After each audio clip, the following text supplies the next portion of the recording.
Ons het die ongelooflike voorreg om tyd in die Here se woord te spandeer vanmôre. Maar voor ons daar kom ons raak vir 'n oomblik stil. Ons word rustig. Dit wat die week was, los ons. Dit wat die week kom, sit ons neer en ons kom tot rus by die Here.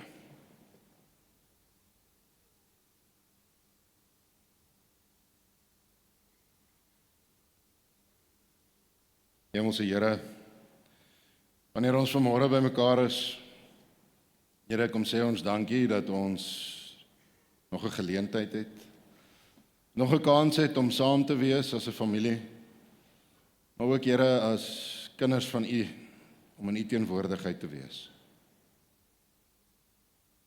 Here, daar waar mense dalk nie by ons kan wees vir watse rede nie, mag U daar wees. Here, mag U ook in hierdie oomblik met ons praat, rig en ons lei. Mag U die lig vir ons voete wees. Seën ons in hierdie oomblik, Here, en moet ons nooit verlaat nie. Dankie dat U 'n God is wat voorloop en saamloop, en dat U ten alle tye by ons is. Bly by ons, Here. Amen.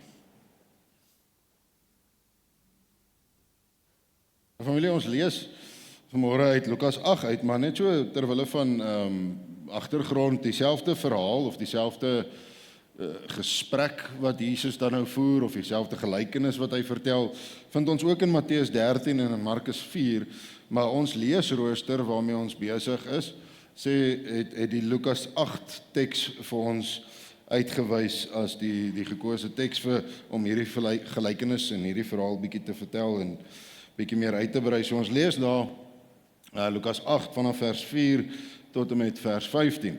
Nou is interessant as 'n mens nou begin by vers 1 van hoofstuk 8, dan sal 'n mens sien dat hier is nou al 'n klomp goed besig om te gebeur. As jy van hoofstuk 7, 6 bietjie vroeër gaan, dan het Jesus nou al begin en hy's al redelik besig met sy bediening en hy's al besig om 'n klomp goed te doen en hy reis so half nou rond in hulle wêreld daarso en hy's besig om vir mense te vertel van hierdie nuwe manier van kyk na die koninkryk van God en hierdie nuwe waarheid wat aan hy nou gebring, die evangelie, die goeie nuus. En dan lees ons dat 'n klomp mense saam met hom gereis, sy 12 disippels natuurlik, en dan het daar 'n klomp vrouens ook saam met hom gereis. En dan kom ons by vers 4 waar ons dan nou vanmôre vanaf gaan begin lees. En dit is baie interessant wat ons in hierdie gedeelte lees. En dit is behoort 'n bekende stuk vir ons te wees, maar kom ons lees hom saam. En ons lees uit die 2020 vertaling uit. Uit die een dorp na die ander het mense na Jesus gestroom. En toe 'n groot skare van hulle bymekaar was, het hy vir hulle 'n gelykenis vertel. 'n Saaiër het uitgegaan om saad te saai. Tydens die saaiery het 'n deel van die saad langs die pad geval. Dit is vertrap en die voëls van die hemel het dit kom oppik. 'n Ander deel het op 'n klipbank geval, en toe dit opkom, het dit verdor omdat daar geen vogtigheid was nie. Nog 'n deel het tussen die dorings geval, en die dorings het saam met die saad gegroei en dit verstik. En nog 'n deel het in vrugbare grond geval, en dit het gegroei en 'n 100voudige opbrengs gelewer. Nadat Jesus hierdie gelykenis vertel het, roep hy uit, laat die wat ore het om te hoor, luister. Sy disippels het hom gevra wat die gelykenis beteken. En hy het geantwoord, aan julle is gegee om die geheimenisse van die koninkryk van God te verstaan, maar vir ander bly dit bloot gelykenisse, sodat hulle self sal kyk hulle nie sal sien nie, en self sal hoor hulle nie sal verstaan nie. En dan gaan Jesus verder en hy sê, dit is wat die gelykenis beteken. Die saad is die woord van God. Die saad langs die pad is die mense wat die woord wel hoor, maar dan kom die duiwel en neem die woord uit hulle harte weg, sodat hulle nie tot geloof kom en verlos word nie. Die saad wat op die klipbank val, is daardie mense wat die woord met blydskap aanneem wanneer hulle dit hoor, maar hulle het nie die wortel geskiet nie. Hulle glo net 'n rukkie en wanneer hulle op die proef gestel word, sak hulle uit. Die saad wat tussen die dorings val, is diegene wat die woord hoor, maar hulle word deur bekommernisse en rykdom en die plesiere van hierdie lewe verstik en lewer geen oes nie. Die saad wat in die vrugbare grond val, is daardie mense wat die woord met 'n goeie en opregte hart aanhoor, daaraan vashou en met volharding vrug dra. Ons lees tot sover. Nou ek reken, almal van ons weet dat daar in die alledaagse lewe, die dag tot dag van die lewe, 'n verskil is tussen om te hoor en te luister. Dat dit is nie dieselfde ding nie en dit sê ook nie dieselfde ding nie.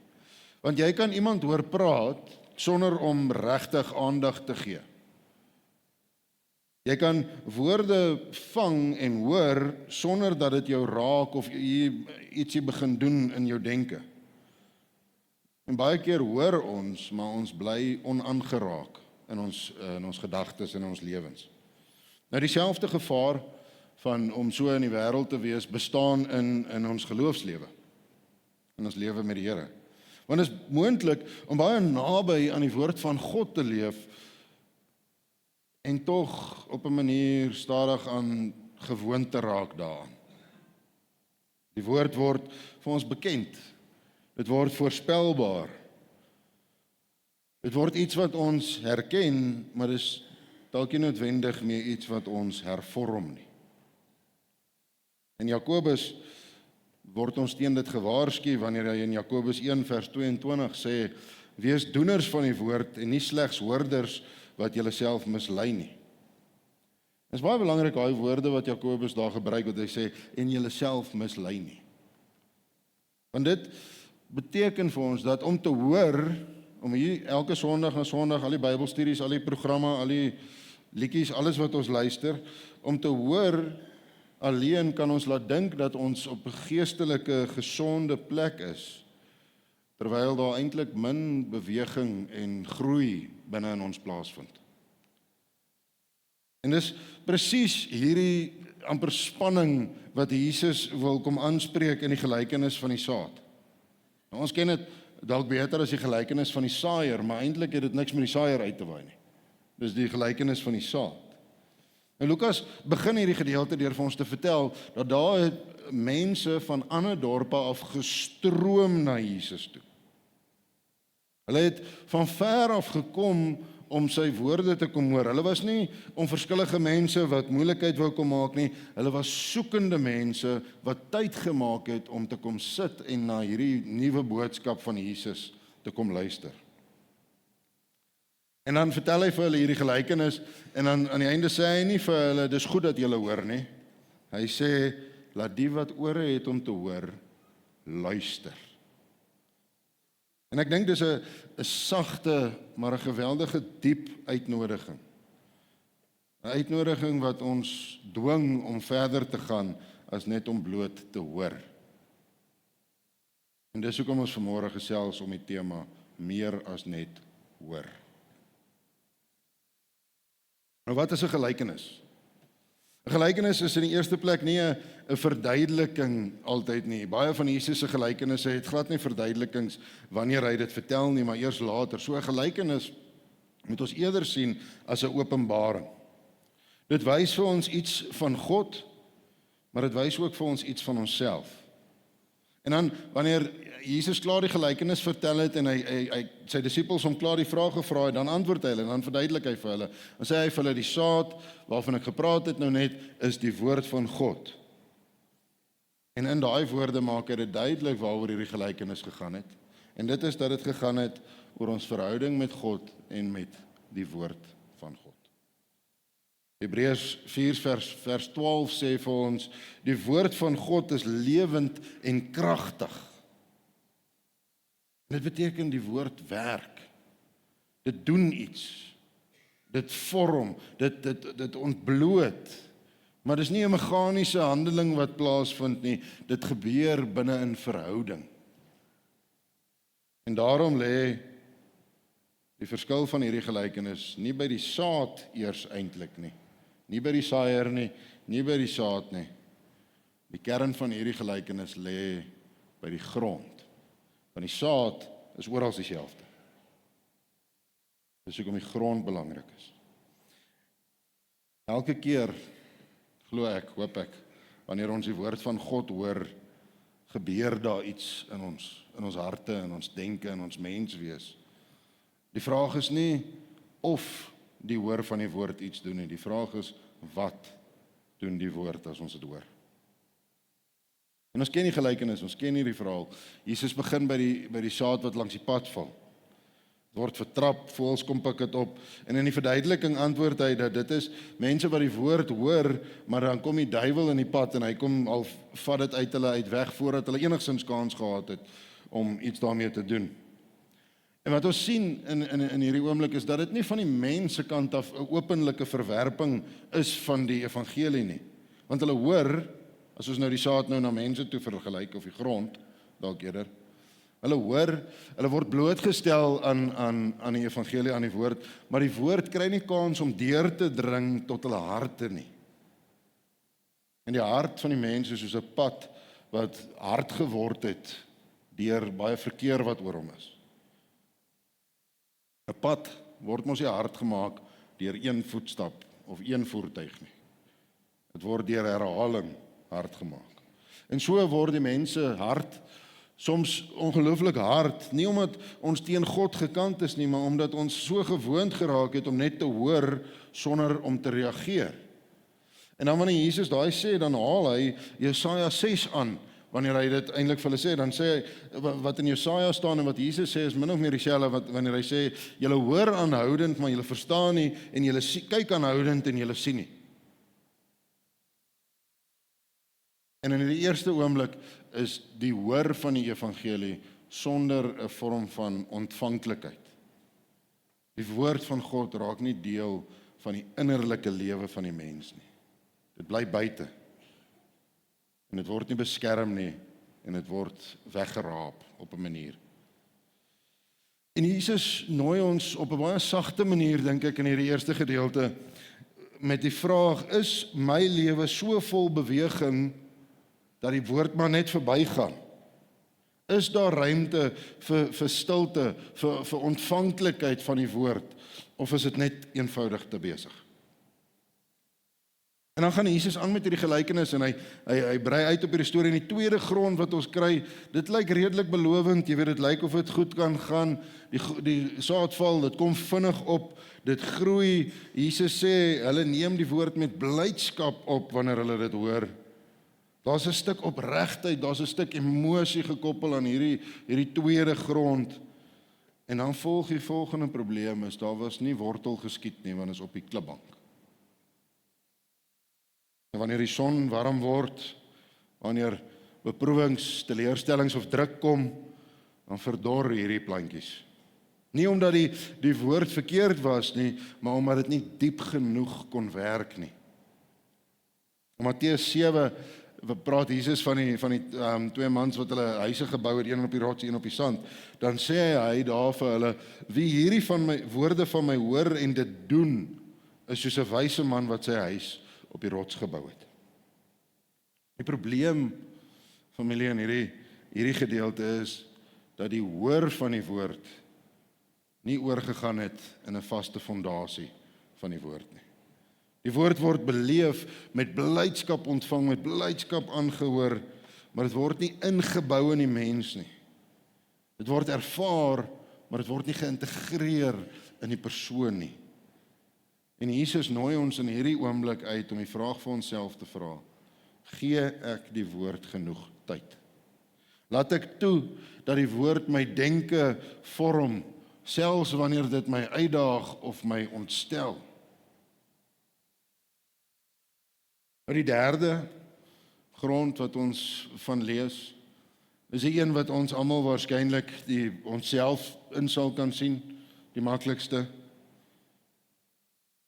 Die saad groei, maar die ander goed groei saam, die dorings.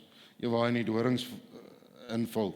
En dan antwoord Jesus hierdie vraag van die disippels en hy sê, hulle hoor die woord, maar die bekommernisse en die rykdom en die plesiere van die lewe verstik dit. Dit groei, maar dit groei tussen 'n klomp ander goed. Daar's groei, die woord word gehoor deur hierdie grond, deur hierdie mense, Maar daar is ook ander dinge wat saamgroei. En die probleem is nie hier dat God verwerp word nie. Die probleem is dat hy nie genoeg ruimte kry hierson nie. Nou Jesus waarsku in Matteus 6, julle kan nie God en Mammon dien nie, en daar spesifiek praat hy nou oor geld, maar tog ook as meer as dit, want wat haal hy hier aan? Hy sê, daar kan so baie stemme in jou lewe wees, dat jy na die verkeerdes luister. Want as jy hier gaan lees, dis moontlik om opreg te wees, en opreg te hoor, en regtig opreg te wil leef, maar innerlik verdeel te wees, as gevolg van 'n klomp goed. Wanneer die woord van God een stem tussen baie stemme word. En met tyd word hy uitgedoof. Hierdie gedeelte van die gelykenis herinner ons daaraan dat geloof in God, geloof in Christus, nie net gaan oor wat ons hoor nie, maar oor wat ons prioritiseer. Want die menslike hart kan nie alles gelyk dra nie. En dan kom hy by die laaste een, die goeie grond. En hy sê, dit is mense wat die woord hoor met 'n goeie en opregte hart, daaraan vashou en met volharding vrug dra. En in hierdie laaste sinnetjie vind ons 'n proses wat afspeel. Daar's hoor, vashou, volhard, vrug dra. Dis 'n proses wat gebeur. Hoor van die woord is net die begin. Dis nie die einde van die proses nie. Nou die Heidelbergse Katekismus, wat een van ons belydenisskrifte is, sê dat ware geloof nie net kennis is nie, maar ook vaste vertroue. Dis 'n geloof wat leef. En dis presies wat ons in daai oomblik sien. Die goeie grond is ook nie volmaak nie, maar dis oop, dis ontvanklik, en dit beskerm hierdie saad, dit beskerm die woord. En hierdie vrug is nie altyd dramaties nie, soms groei dit stil. Soms is dit net 'n bietjie meer geduld, bietjie meer liefde, 'n bietjie meer gehoorsaamheid. Maar dis werklike lewe van die woord. In Johannes 15 sê Jesus, ek parafraseer wanneer ek dit nou aanhaal, maar hy sê in die lyn van, wanneer julle baie vrug dra, word my Vader verheerlik.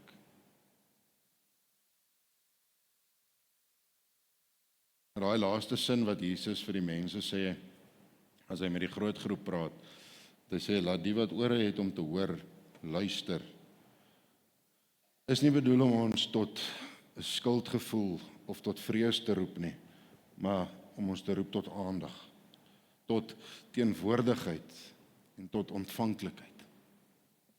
Die vraag is nie of jy gehoor het nie. Ons het een keer in die midweek, oom Kovie, kan oom onthou, daai som wat ons probeer maak het, van hoeveel kerkdienste oom na al in oom se lewe bygewoon het. Kan oom onthou? Ek kan nie die getal onthou nie, maar dit was baie. Maar die vraag is nie of ons hoor nie. Ons hoor. Week in, week uit word ons omring deur woorde, deur God se woord, deur goed wat vir ons God se woord probeer verduidelik en vir ons verdiep en alles. So die vraag is nie of ons hoor nie, ons hoor. Die vraag is, waar kry die woord ruimte in jou lewe? Waar kry dit stilte? Waar kry dit tyd? Waar kry dit vertroue? God se woord, familie, is nie net om gehoor te word nie. Dis om geleef te word. Dis nie net om verstaan te word nie. Dis om ons te vorm in hierdie wêreld waarin ons is. Mag ons mense wees wat meer as net hoor.